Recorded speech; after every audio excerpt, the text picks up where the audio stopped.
ఏంటయ్యి? గొర్రెలను ఆయన ఎడమ వైపున మేకలను విడగొడతాడట. నిజానికి మనం ఎక్కడ చూసినా గొర్రెల మందలు రోడ్ల మీద మనకి కనబడుతూ ఉంటాయి. మన ఇళ్ళక్కడ కూడా చాలా మంది పెంచుకుంటూ ఉంటారు. సాధారణంగా అవి ఇవి కలిసే ఉంటాయి. ఏమండి? గొర్రెలు మేకలు కూడా కలిసే ఉంటాయి. ఆ కాపరి వాటిని మేపుతున్నప్పుడు వాటిని కలిసే వాటిని మేపుతూ ఉంటాడు. ఒక దొడ్డులోనికి తోలుకెళ్ళిన తర్వాత వాటిని కలిసే వాటి దొడ్డులో వాటిని కాపరిగా ఉంచుతాడు. జాగ్రత్త గమనించండి, అవి జీవితం అంతా కలిసిమెలిసే తిరిగినా కానీ మేకలు మేకలే, గొర్రెలు గొర్రెలే. ఒక దినాన దేవుడు మేకలను తన ఎడమ వైపునకు, గొర్రెలను తన కుడి వైపునకు నిలబెడతాడట. నిలబెట్టి తర్వాత వచ్చిన అప్పుడు రాజు తన కుడి వైపున ఉన్న వారిని చూసి, ఎవరైనా ఈ మాట అంటారా? కుడి వైపున ఏంటి? ఏమండి? గొర్రెలు. కుడి వైపున ఏంటండి? గొర్రెలు. చూసారు ఎవరన్నా? మేము ఇప్పుడు గొర్రెలు చూడాలని చెప్పండి మరొకసారి. అందరూ చూసారు, దేవుని స్తోత్రం. కుడివైపు ఉన్న ఏంటండి? గొర్రెలు. ఇప్పుడు అంటున్న మాట ఏంటండి? ఆయన తన కుడి వైపున ఉన్న వారిని చూసి, నా తండ్రి అంటే గొర్రెలని వారు అని ఆయన సంబోధిస్తున్నట్టు మనకు కనబడుతుంది.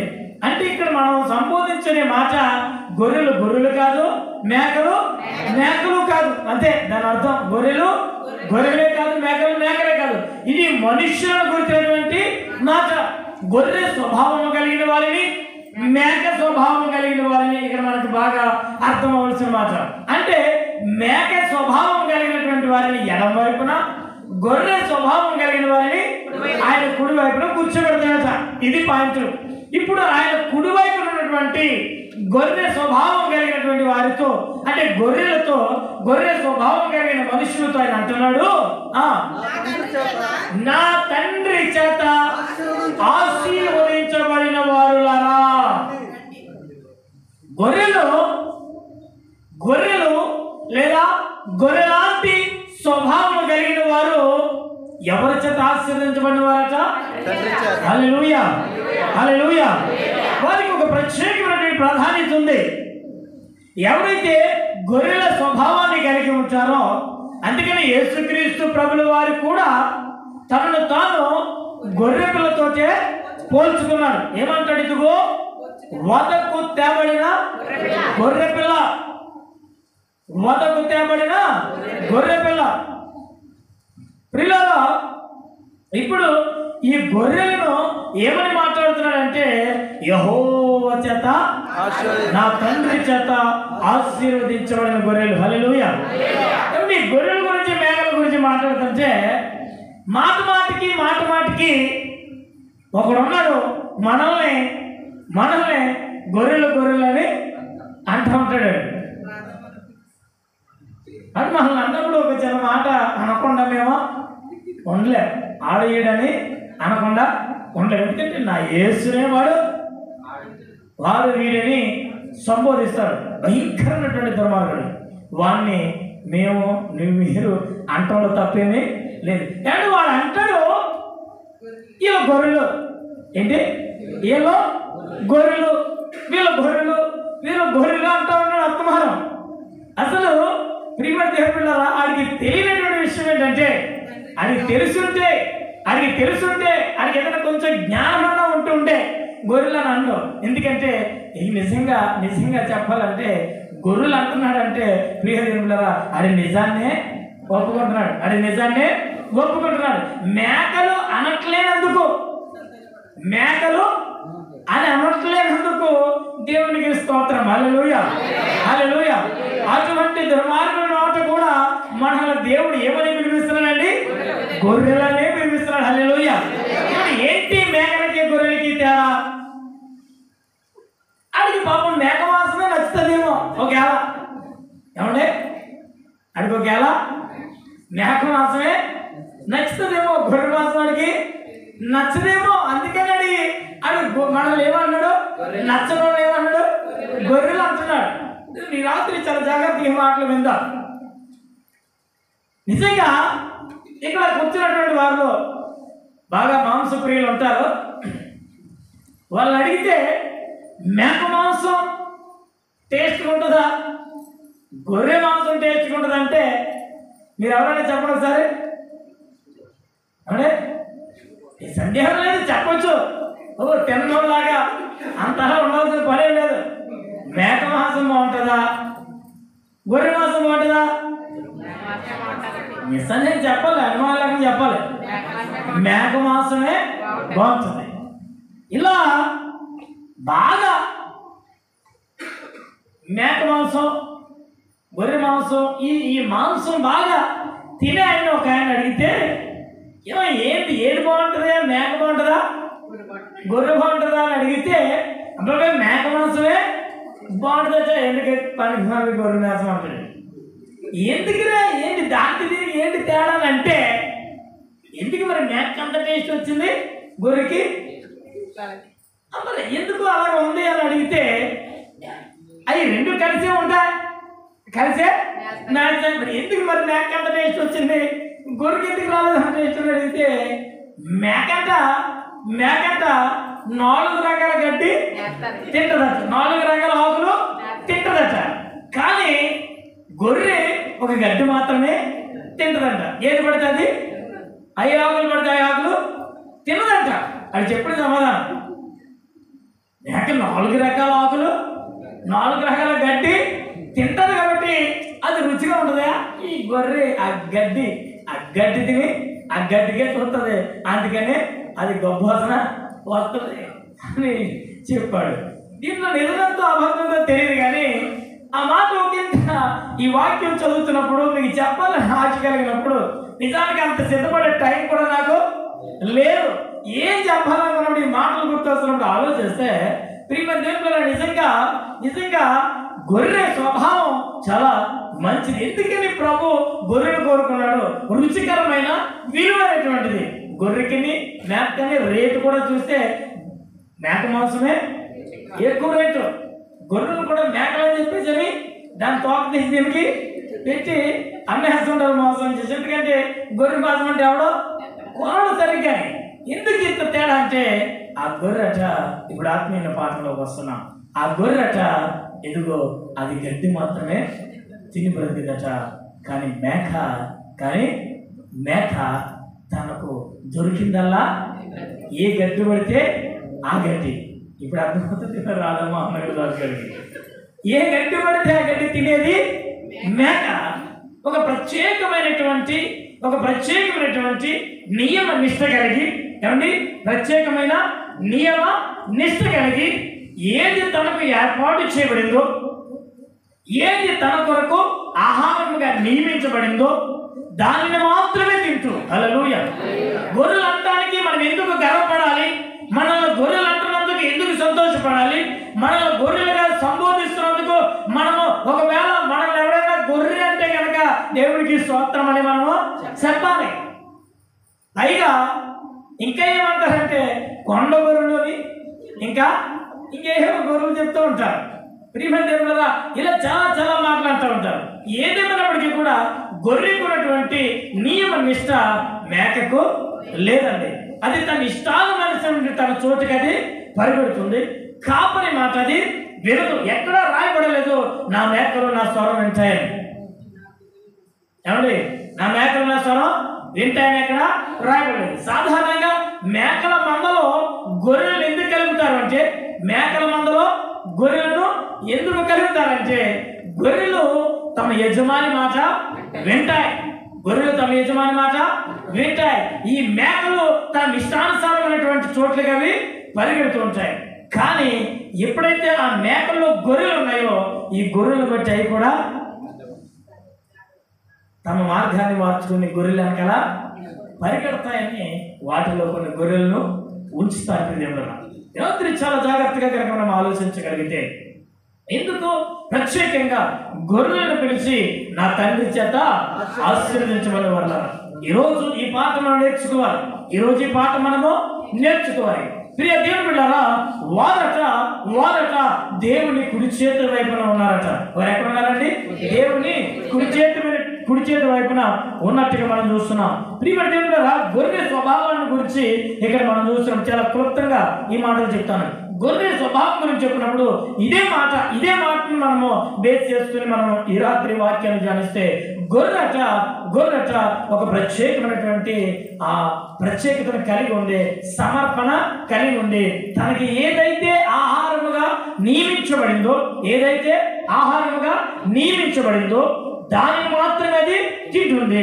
దొరికింది కదా అని చెప్పేసి ఎక్కడ పడితే అక్కడ, ఎవరు పడితే వాళ్ళ దగ్గర తన ఇష్టానుసారంగా అది ఆహారము తినదట. కానీ మేక అలా కాదు, తనకు కనబడిందల్లా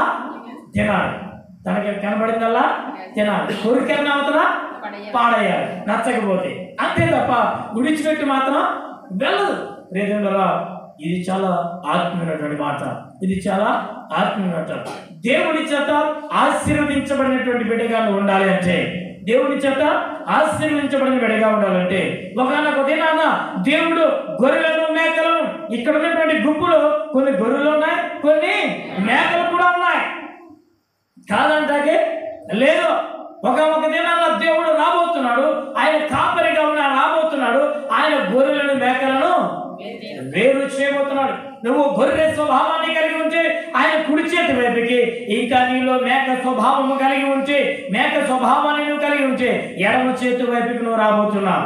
ఎడమ చేతి వైపు ఉన్నటువంటి ఉన్న వారిని దేవుడు ఏం చేస్తున్నాడు అంటే, భయంకరమైన శిక్షకు అప్పగిస్తుంటే, కుడి చేతి వైపున ఉన్న వారిని ఆయన ప్రేమతో ఏమని పిలుస్తున్నాడంటే, నా తండ్రి చేత ఆశీర్వదించబడిన వారులారా, నా తండ్రి చేత ఆశీర్వదించబడి. ఎందుకు తండ్రి చేత ఆశీర్వదించబడ్డాయి? దేవుడు ఎందుకని గొర్రెలను ఆశీర్వదించాడు? గొర్రె స్వభావం కలిగిన వారిని దేవుడు ఎందుకని ఆశీర్వదిస్తున్నాడు? చాలా ఆత్మీయమైన పాఠాన్ని ఈ రాత్రి నేర్చుకుందాం. ఎందుకంటే గొర్రె నియమ నిష్ట కలిగి ఉంది. దేనికి పడితే దానికి అది పరిగెట్టేది కాదు. ప్రియముగా, దానికి ఏదైతే నియమించబడిందో అది ఆహారమైనా, అది భక్తి అయినా, ఇంకోటి అయినట్టు మరి ఏదైనా తన కొరకు ఏదైతే ఉందో, ఏదైతే నియమించబడిందో, ఏదైతే సిద్ధపరచబడిందో అది తప్ప దేని పడితే దానికి పరిగెట్టేది కాదు. ప్రియముగా, ఈ రాత్రి ప్రభు పేరిట మిమ్మల్ని అడుగుతున్నాను, గొర్రెల వలె స్థిరమైనటువంటి భక్తిని, స్థిరమైనటువంటి విశ్వాసాన్ని కలిగి ఉండక మేకల వలె లోకమంతటిని ఉన్నటువంటి అనేకమైనటువంటి వాటిని వెతుకుతున్నటువంటి వారులారా, స్థిరమైనటువంటి భక్తి, స్థిరమైనటువంటి జీవితం, స్థిరమైనటువంటి విశ్వాసము లేకుండా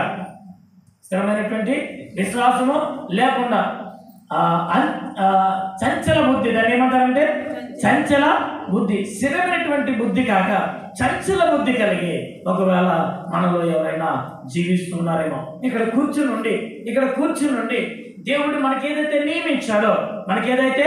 నియమించాడో ఆ నియమమును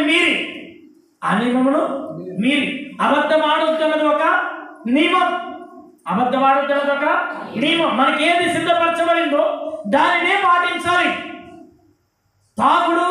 తాగకూడదు అన్నది ఒక నియమం, సిగరెట్లు కాల్చకూడదు అన్నది ఒక నియమం.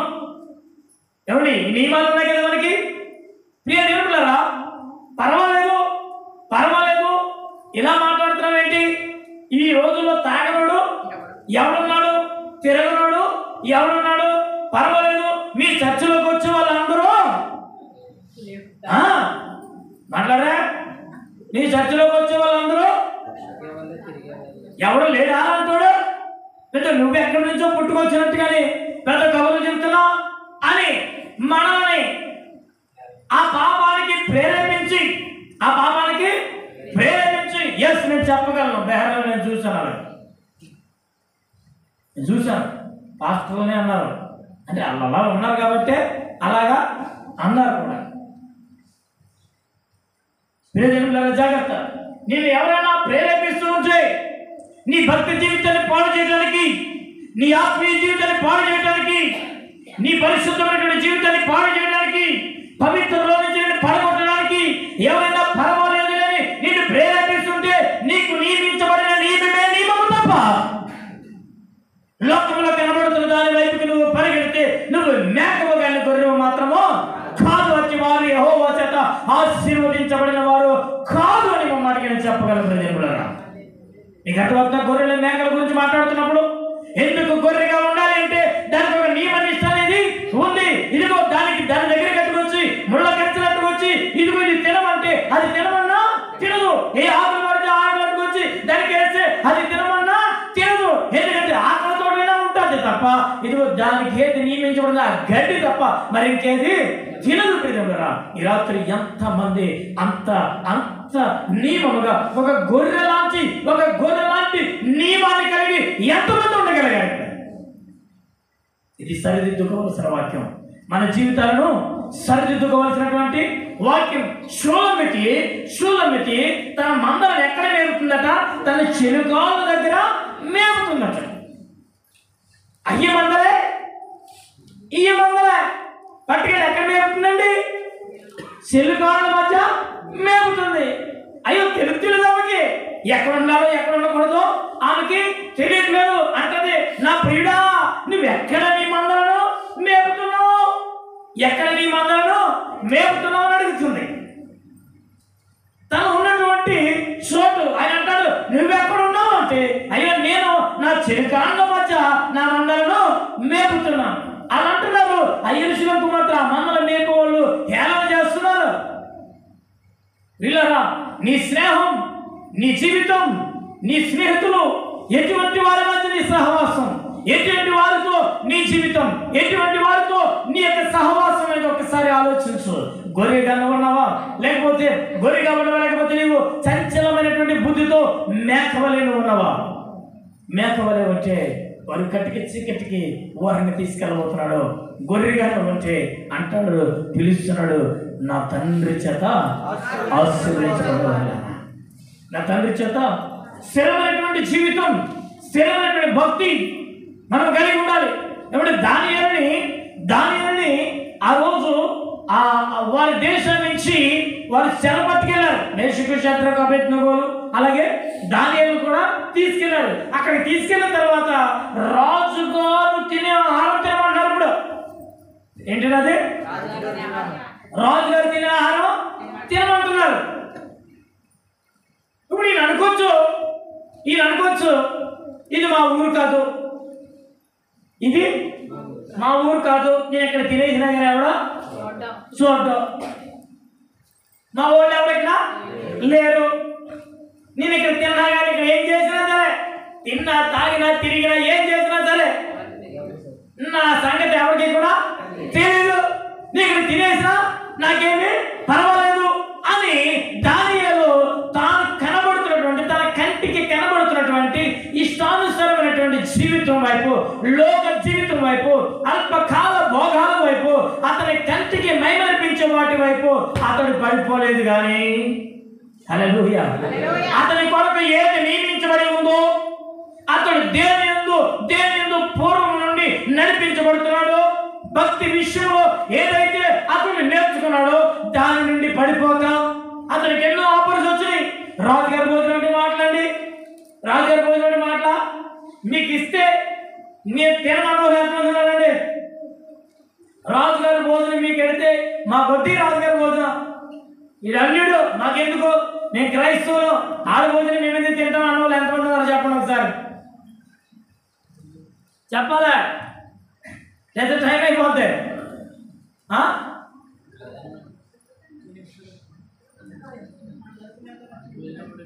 అచ్చి బాబాయ్, ఫోటోలు కూడా తీసుకుంటాం, సెల్ఫీలు తీసుకుంటాం, స్టేటస్లు పెట్టుకుంటాం, ఫ్రేమ్స్ కట్టించుకుంటాం.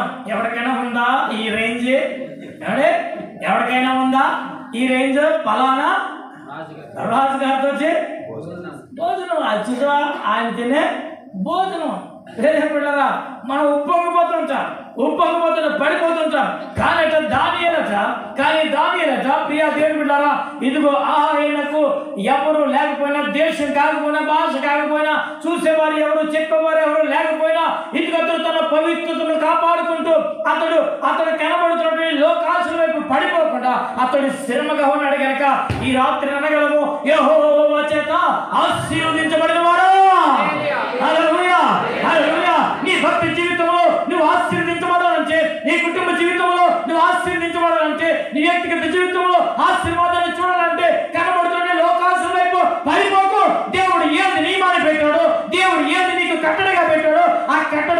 ఆ ఆజ్ఞలను ఖచ్చితంగా తూచా తప్పకుండా నువ్వు ఆచరించినప్పుడు మాత్రమే నిన్ను నీవు ఇదిగో దేవుడు పిలుస్తాడు, నా దేవుడి చేత ఆశీర్వదించబడినవాడని. ఎక్కడుంటావు నువ్వు? ఎక్కడుంటావు? కుడి చేతి వైపున ఉంటావా, ఎడమ చేతి వైపున ఉంటావా? ఆలోచించు, ఆలోచించు.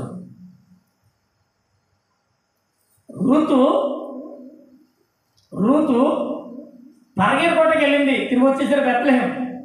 తింటకేమి లేవు, అత్తగారులు కన్నది అమ్మ. నేను ఎక్కడో చోటుకి వెళ్ళి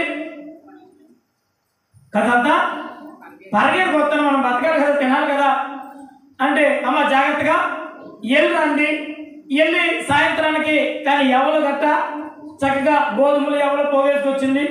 అమ్మ ఇదేంటి, నీకేం తెలదు, నీ ఊరు కాదు, ఇక్కడ వాళ్ళు ఎవరు కూడా నీకు పరిచయం లేరు, ఎవరు కూడా వెళ్ళాము తల్లే, ఎవరు పనులు లేరుకున్నావమ్మా, ఏంటి అదిగా చక్కగా ఇంత ఇంత దాన్ని తెచ్చావండి, ఎక్కడ తెచ్చావు అంటే అమ్మ అంటుంది, అయ్యా అమ్మ ఇదిగో నేను పలానాయన బోయాజు గారి వంట పొలంలోకి వెళ్ళాను, ఆ పొలంలోకి వెళ్తే ఆయన చాలా ప్రేమించాడు, ఎక్కడికి వెళ్ళొద్దు, ఇక్కడే ఏరుకో, నా పనికెత్తులతో చెప్తాను, నా పనులతో చెప్తాను, నీకు ఎవరు నిన్నేమి అనొద్దని, నీకు దాహం వేస్తే ఇదిగో వాళ్ళందరూ తాగుతున్నారు కదా కొండలో నీళ్ళు, వెళ్ళి ఆ నీళ్ళు తాగు, ఇక్కడే ఉండు, ఎంతో పాటే పని ఏరుకుని చక్కగా ఉండు అని చెప్పేసి నన్ను చాలా ప్రేమించాడు అన్నప్పుడు ఆ అత్త ఏం చెప్తుందో తెలుసా, అమ్మ అలాగైతే ఆయన మరెవరో కాదు, ఆయన మనకి సమీప బంధువు,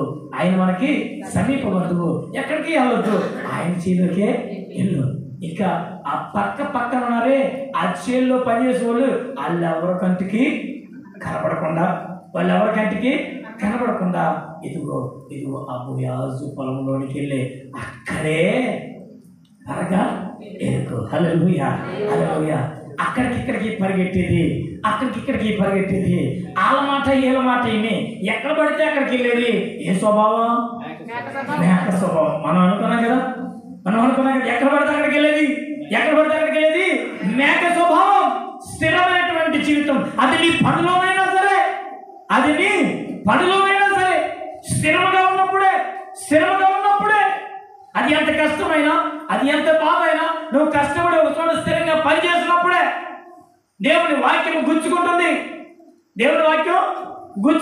దేవుని సేవకుడు చెప్తున్నాడు, పదే నా కోసమే చెప్తున్నారు అన్నట్టుగా దేవుని వాక్యం నేను పదే గుచ్చుకుంటుంది. అయినా సరే నువ్వు ఎక్కడ ఉండాలి? స్థిరమైనటువంటి ఒక సంఘంలో నువ్వు ఉండాలి. నువ్వు ఇలా ఎక్కడ పడితే అక్కడికి, బాబు ఇక్కడ ఎలాగంటారని చెప్పి ఇంకో చోటకి, అక్కడ ఎలాగంటారని చెప్పి ఇంకో చోటకి నువ్వు వెళితే చివరికి నీకు అసలు అడ్రస్సే, ఏ సంఘం నుంచి వచ్చావురంటే ఎన్ని సంఘాల పేరు చెప్పాలి. అప్పుడు నువ్వు నీ కాపరు ఎవరున్నా అంటే ఎవడు ఎంతమంది కాపర్ల పేరు చెప్పాలి. మా దగ్గర నీ లిస్టు ఉండదయ్యా, వెళ్ళిపోయిన లిస్ట్ మేము ఏం చేస్తాం, తీసేస్తాం. అప్పుడు అక్కడికి వెళ్ళిన తర్వాత అదిగో మేము ఈ సంఘం ఏంటంటే లిస్ట్ చూసుకుంటే ఎక్కడే మొహం లేదు, అప్పుడు ఎప్పుడో వచ్చింది మళ్ళా వెళ్ళిపోవాలంటే నువ్వు ఎవరు కాపరి, నీ కాపరి ఎవరు, నీ సంఘం ఏది, అడ్రస్ లేని జీవితం. చాలాసార్లు చెప్పాను మీకు అంజూరపు చెట్టు గురించి. ఏం చెట్టుది? అంజూరపు చెట్టు. అక్కడెక్కడో తోవ పక్కన ఉందట, కాయలు కాలేదట, శపించేసాడు, వెళ్ళిపోయిందట. ద్రాక్ష తోట మధ్యలో ఒక అంజూరపు చెట్టు ఉందట, అది కూడా కాయలేదట. దాన్ని చూశాడు కానీ దాన్ని ఇంకో సంవత్సరం ఉండటానికి అవకాశం ఇచ్చాడు. ఎందుకు దానికి అవకాశం ఇచ్చాడు? దీన్ని ఎందుకు శపించేశాడు? దానికే కాయలు లేవు, దీనికే కాయలు లేవు. ఎందుకంటే ఇది తోట మధ్యలో ఉంది, దీని కొరకు ఏడ్చేవాడు ఉన్నాడు, దీని కొరకు ప్రాధాన్యపడేవాడు ఉన్నాడు. దీని మీదకి దేవుడి కోపం రాకుండా అడ్డుపడి దేవుడిని ఉగ్రతను తన సంఘం మీదకి, తన ప్రజల మీదకి రాకుండా అడ్డుపడి నమ్మకమైనటువంటి కాపరిగా సేవకుడున్నాడు. రోడ్డు ప్రక్కన తోపకున్న దానికి ఎవడో కాపరి లేడు కనుక ప్రియ తల్లి చెల్లి, ఇదిగో ఈ రూతు నేర్పుతుంది, ఈ నయోమి నేర్పుతుంది. అమ్మ నువ్వు ఇక్కడికి వాళ్ళ మాట వీళ్ళ మాట వేసి, వాళ్ళ మాట వీళ్ళ మాట వేసి అక్కడికి వెళ్ళబోతూ, ప్రియ యవనస్తులారా, ప్రియ యవన చెల్లెలారా, సహోదరులారా, మీకే ఈ మాటలు చెప్తున్నాను. వాళ్ళ మాటలు వీళ్ళ మాటలని, ఎవడు చూస్తాడు మన దేశమా, ఎవడు చూస్తాడు అని చెప్పేసి మీ ఇష్టానుసారమైన జీవితాలకి, మీ పవిత్రమైన జీవితాన్ని పాడు చేసుకోవద్దు. వాళ్ళ మాటలు వీళ్ళ మాటలు వినొద్దు. మీ పనుల్లో కూడాను ఎంతమందిని చూసామండి, ఎంతమంది ఎవరు బాధపడద్దో చెప్తున్నాను. ఎంతమందిని చూసామండి చక్కగా బుద్ధిమంతులకి ఇళ్లలో పనిచేసుకునే వాళ్ళని కొంతమంది ఉంటారు. ఎవరు ఉంటే మార్చుకొని తప్ప బాధపడద్దు పాస్టర్ గారు అన్నారు. నీకెందుకు 400 వచ్చేస్తాయి, 500 వచ్చేస్తాయి, ఎంత ఎక్కడ చెప్తున్నారు కూడా వచ్చే బయటికి ఎలాగా ఎందుకు రాత్రి కారు పంపించడానికి ఖర్చు ఆడుతున్నట్టుగా అలా వచ్చాయి. ఇంకా అక్కడి నుంచి చూడు నీ బతుకు ఎంతమంది లేరు అలాగా. అక్కడి నుంచి చూడు నీ బతుకు 4 రోజులు బాగానే ఉంటుంది, 4 రోజులు బాగానే ఉంటుంది. ఇంకా అక్కడి నుంచి నువ్వు తెత్తలేదని, నువ్వు పెడతలేదని ఇంకా సినిమా ఇంకా మనకు బాగా కనబడుతుంది. రేపు బిడ్డలారా నేను ఎందుకు ఈ మాటలు చెప్తానంటే వాళ్ళ మాటలు వీళ్ళ మాటలేని నీ భర్త నీ బిడ్డలు ఎన్నో ఆశలు పెట్టుకుని నేను ఈ దేశానికి పంపించారు. పురుషులేమి తక్కువ కాదు. పురుషులారా ప్రేమతో తెలియపరుస్తున్నాను, మీ ఇష్టానుసరణ జీవితాలకి మీ యొక్క జీవితాన్ని పాడు చేసుకోవద్దు. నన్ను ఎవరు చూస్తాడు, నా ఇష్టం అని చెప్పేసి మీ జీవితాన్ని పాడు చేసుకోవద్దు. ఒకవేళ పాడైపోతే సరి చేసుకోండి తప్ప మీ జీవితాలు మీ ఇష్టానుసరంగా మీరు పాడు చేయదని ప్రేమతో మనం చేస్తున్నాం. అటువంటి వారిని దేవుడు మేకలనే పిలుస్తున్నాడు. ఖచ్చితం ఇది. అటువంటి వారిని ఎవరు పిలుస్తున్నాడండి? మేకలనే పిలుస్తున్నాడు. ఇదిగో దేవుని చేత ఆశీర్వదించబడి ఏ ఆశలతో నువ్వు వచ్చావో నువ్వు తిరిగి వెళ్ళినప్పుడు నిన్ను బట్టి నీ భర్త సంతోషించాలి. రాణి దాని సంగతి చెప్తాం అన్నట్టు ఉండకూడదు. కానీ దాని సంగతే చెబుతాం అన్నట్టుగా ఉండకూడదు. నేను చూస్తాను, నాకు తెలుసు ఆ పేరు అయ్యి నేను చెప్పను. కానీ ఒకడు బాగా ఇలాగ వెళ్ళిపోయింది ఎవరితోట నేను చెప్తాను. నేనేమి అలాంటి నేను లేని ఏమీ కల్పించి చెప్పను. అది పేరుతో సహా నాకు తెలుసు. అది నా స్టేటస్లో ఉంటాడు, ఆ నెంబర్ నాకు స్టేటస్లో ఉంది.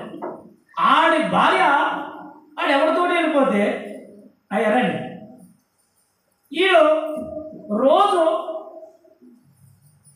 భార్య మీద వెళ్ళిపోయిందని ఆడికి కూడా తెలుసు. కానీ ఆ భార్య మీద ప్రేమతోటి రోజు స్టేటస్లో ప్రేమ లేఖలు రాస్తానే ఉంటాడు. ఎందుకు ఈ మాటలు చెప్తున్నానంటే నిన్ను నమ్ముకొని నీ మీద ప్రేమ ఎదురు చూస్తున్నా నీ భర్త ఇంటికాడ ఉన్నాడు, నీ బిడ్డలు ఉన్నారు, సహోదరులారా ఈ తల్లిదండ్రులు ఉన్నారు, నీ భార్యలు ఉన్నారు, కళ్ళలో ఒత్తిలేసుకుని చూస్తున్నారు మీ కోసం.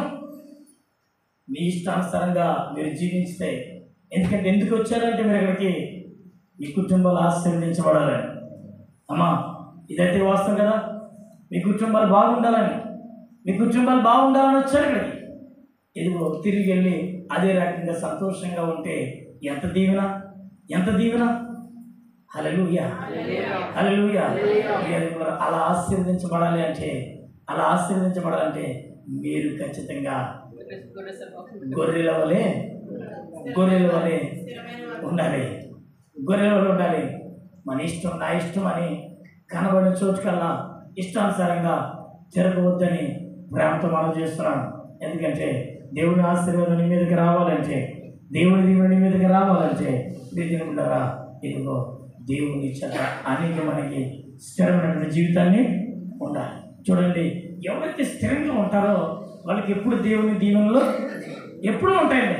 తప్పుకొని కొడుకు నేను ముగించేస్తాను.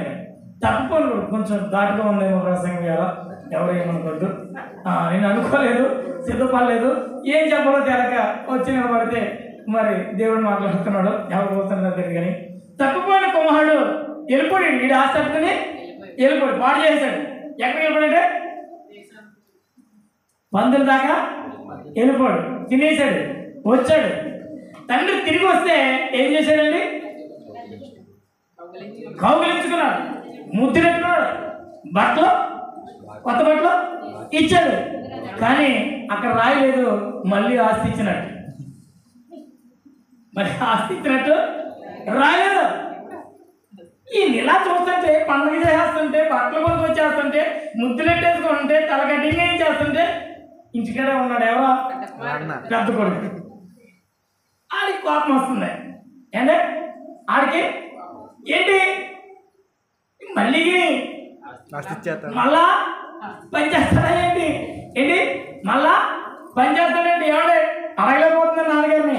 ఆ చేత ఏం చేత ఏంటి ఆయన చేసి పని ఏంటి ఏంటి ఆయన చేసి పని ఏంటి మళ్ళాగిని ఇచ్చేస్తానంటావా అంటే అప్పుడు ఆ మాటకి ఆయన ఏమన్నాడు తెలుసా? అరే పెద్ద కుమార్తెడు అన్నాడు, నువ్వు నువ్వు నువ్వు ఎప్పుడు అంటే నువ్వు ఎల్లప్పుడూ నాతోటే ఉన్నావు నాయన, నావన్నీ కూడా నీయా. చెప్పడం తెలుసా? ఎల్లప్పుడూ దేవునితోటే ఉంటే, ఎల్లప్పుడూ తండ్రితోటే ఉంటే, వీటికిలాగా అటు ఇటు వెళ్ళిపోయి ఇష్టానుసారంగా జీవించకుండా ఎల్లప్పుడూ తండ్రితోటే ఉంటే ఆ తండ్రి దీవులు ఎప్పుడు తండ్రికి ఉన్నవన్నీ నీవే. తప్పుకోనోడికి మళ్ళా ఇల్లు వచ్చినోడికి మళ్ళా రే కడుపునీడికి పెట్టండి రా అన్నాడు. భయం వేసింది ఎవరికి? తండ్రికి. వీడికి ఆకలి వేయకుండా ఏ పూట కాపూట పెట్టండి రే. ఒకవేళ వీడికి ఆకలి వేసిందా ఎక్కడికి పోతాడు? పందులు పొడి తినేస్తాడు. వల్ల బాగా అలవాటుగా వచ్చాడు. వీడికి ఆకలి వేయకుండా ఏ పూట కాపూట పెట్టండి. బట్టలు కావాలి బట్టలు ఇవ్వండి, కానీ వీడికి మాత్రం ఆస్తి తడగే లేదు. ఎందుకంటే పావు ఎకరం రాసిన పావు గంటలు దాన్ని అమ్మేస్తాడు. వీడికి అలవాటు అయిపోయింది బాగానే. కాబట్టి అడిగి మళ్ళా తిరిగి ఇవ్వడం. దేవుడు ఎందుకు స్థిరంగా ఉన్నావా? అది కష్టమైన, తక్కువ జీతమైన, కష్టమైన, ఇబ్బంది అయినా, అది ఎలాంటిదైనా నీ బాధను నీ భర్తతో, నీ బిడ్డలతో, నీ భార్యతో పంచుకుంటూ ఇది నా స్థితి, దీన్ని బట్టి మనం సంతోషంగా ఉన్నావు. నువ్వు ప్రతిదాన్ని నీ కుటుంబంతో షేర్ చేసుకుంటూ ప్రతి కష్టంలోనూ కూడా నువ్వు స్థిరంగా ఉన్నావా? ఎస్ ప్రభు అంటాడు.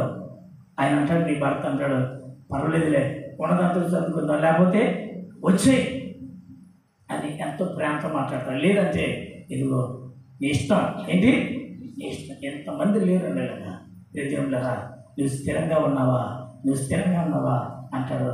నువ్వు ఎల్లప్పుడూ నాతోటే ఉన్నావు కనుక నాదంతా నీదే, నావన్నీ కూడా నీవే. దేవుళ్ళరా, ఇప్పుడు దేవుని యందు స్థిరంగా ఉందాం. అలాగే ఇంకా మరొక మాట, దేవుని యందు ఆశీర్వదించబడిన వారికి, దేవుని యందు ఆశీర్వదించబడిన ఒక మాట సంఖ్యాకాండం 22:12 ఈ మాట చదివేసి ముగిస్తాను.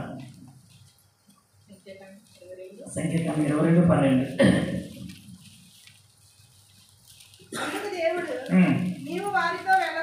అందుకు దేవుడు అంటున్నాడు, నువ్వు వారితో వెళ్ళకూడదు, ఆ ప్రజలను శపించకూడదు, వారు ఆశీర్వదించబడిన వారు అని బిలాముతో చెప్పాడు. హల్లెలూయా. ఎవరైతే బిలాము బాలాకు ఒకటైపోయారు. ఎవరెవరెల్లా? బిలాము బాలాకు ఒకటైపోయి ఎవడు ఇశ్రాయేలుని శపించడానికి.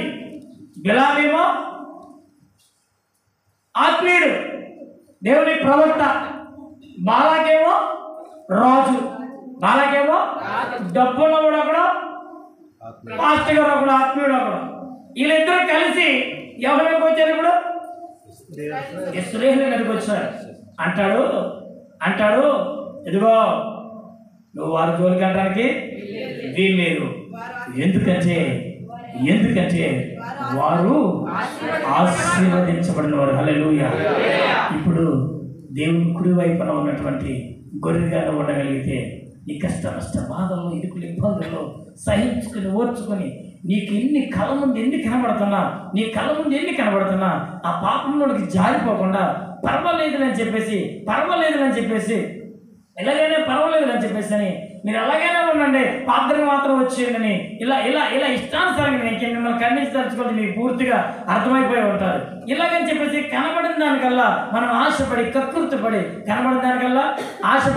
కక్కుర్తిపడి మన ఇష్టానుసారంగా మన జీవితాన్ని పాడు చేసుకోకుండా స్థిరంగా కష్టంలోను, నష్టంలోను, బాధలు, నిరుకులను స్థిరంగా మనం నిలబడి ఉంటే ఏమంటే ఏ శత్రువు ఎవరు కూడా మనల్ని ఏం చేయలేడంటే. అక్కడ చూడండి ఇదిగో రాజును, అంటే వీళ్ళ రాజు అన్న బిలాము బాలాకు. ఎవరండి? బిలాము బాలాకు. వాళ్ళిద్దరూ ఏకమైపోయినా దేవుడు అన్నాడు, వాళ్ళ జోలికి ఈ రాత్రి నీకెంత కష్టం ఉన్నా, నీకెంత ఇబ్బంది ఉన్నా గొర్రె పిల్లవలే ఇదిగో కనబడినటువంటి ప్రతి గడ్డిని తినకుండా అది తనకు ఏర్పాటు చేయబడిన దాన్ని మాత్రమే తింటూ తన యజమానిని అది గుర్తెరిగి తన యజమాని స్వరమును గుర్తెరిగి ఇదిగో తన దొడ్డికి వెళ్ళేది క్షేమంగా ఉంటుందో ఇదిగో అంటున్నాడు. ఎంతమంది ఎన్ని పన్నాగాలు పడినా నీ మీద ఎన్ని కుట్రలు పడినా నీ కుటుంబంలో ఇరుగు పొరుగు వారు నీ ఆస్తులను బట్టి కానీ నీకున్నటువంటి నీ బిడ్డలను బట్టి కానీ ఇంకా ఇక్కడ మనం ఉన్నామంటే ఇంటికాడ మన పిల్లలను పాడు చేసేయడానికి అంటే పాడు చేయడం అంటే వాళ్ళని తప్పుదారిలో పట్టించేయడానికి ఈమె బాగా సంపాదిస్తుంది ఇంటికాడ కుటుంబం బాగోకూడదని చెప్పేసి పిల్లలు కూడా మాయ మాటలు చెప్పి వాళ్ళని తప్పుదారి పట్టించి వాళ్ళు ఎంతమంది అన్నారు. కానీ నువ్వు స్థిరంగా ఉండగలిగితే ఇదిగో ప్రభు మాట్లాడుతున్నాడు. బిలాము బాలాకు లాంటి వాళ్ళు ఏకమైపోయినా ఇశ్రాయేలుని ఏమీ చేయలేకపోయారు. ఎందుకంటే వారు యెహోవా చేత ఆశీర్వదించబడ్డారు. నా ప్రియ సహోదరుడా, నువ్వు దేవుడి చేత దీవించబడిన వాళ్ళకి ఎవరైతే స్థిరంగా ఉండగలిగిన వాడు అవుతుంటే ఎవరెన్ని పన్నాగలు పడినా ఎవరెన్ని కుట్రలు పడినా నిన్ను ఎవరేమీ చేయలేరు. దేవుని దీవెన ఆశీర్వాదం ఎల్లప్పుడూ మీకు ఉంటుంది. అందుకని అంటాడు, కుడివైపున ఉండడానికి సిద్ధపడండి. మీ జీవితంలో మార్పు ఉంటే మార్చుకోండి. ప్రభుకి ఇష్టమైంది ఏది మనకి ధర్మశాస్త్రం ద్వారా ఈ 66 పుస్తకాల ద్వారా దేవుడు మనకి ఏది నియమించాడో ఎలా బ్రతకమన్నాడో ఎలా తినమన్నాడో ఏది తినమన్నాడో ఏది తినొద్దన్నాడో ఎంత మట్టికి ఎలా ఉండమన్నాడో దాన్ని మాత్రమే మనం కలిగి ఉంటూ జీవిస్తూ మన జీవితాల్ని పవిత్రంగా కాపాడుకుంటూ దేవుని చేత ఒకనొక దినాన నా తండ్రి చేత ఆశీర్వదించబడిన వాళ్ళని పిలుపు పొందగలిగినటువంటి భక్తి కలిగిన వారముగా విశ్వాసం కలిగిన వారముగా నీ కుటుంబము దీవించబడాలని మనసారా కోరి ప్రార్థిస్తూ ఈ మాటలు ముగిస్తున్నాను. దేవుడి మాటలు దీవించునుగాక.